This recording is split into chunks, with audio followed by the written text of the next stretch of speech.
Buenos días, mi nombre es Emilio Dalis Hernández Gavilanes, de segundo 5, elegí el tema de la Revolución Mexicana, aspectos políticos y socioeconómicos.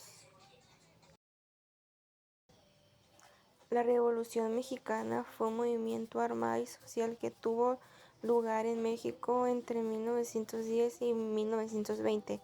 Fue un lugar de los eventos más importantes de la historia de México y obtuvo un impacto significativo en la política, la economía y la sociedad del país.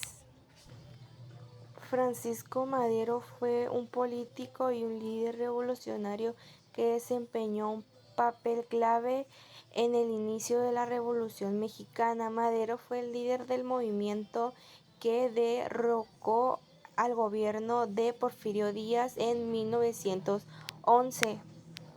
Emiliano Zapata fue un líder revolucionario y campesino que luchó por la reforma agraria y la justicia social. Zapata fue uno de los líderes más importantes de la Revolución Mexicana y su legado sigue siendo relevante en la actualidad.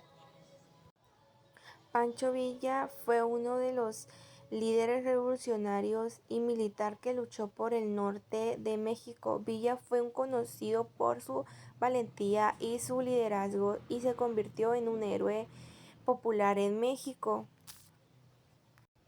Venustiano Carranza fue un político y líder revolucionario que se convirtió en presidente de México en 1915. Carranza fue un líder del movimiento constitucionalista que buscaba establecer un gobierno democrático y constitucional en México. La Revolución Mexicana comenzó en 1910, cuando Francisco Madero lanzó un llamado a la rebelión contra el gobierno de Porfirio Díaz.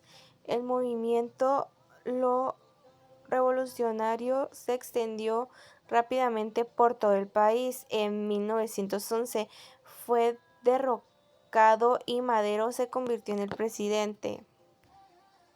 Sin embargo, el gobierno de Madero fue breve y tumultuoso. En 1913 Madero fue asesinado y el general Victoriano Huerta se convirtió en el presidente. Huerta fue derrocado en 1914 por un movimiento liderado por Venustiano Carranza, quien se convirtió en el presidente de México. En conclusión, la Revolución Mexicana fue un movimiento armado y social que tuvo lugar en México entre 1910 y 1920. La revolución tuvo un impacto significativo en la política, la economía y la sociedad de México y sentó base con la modernización del país.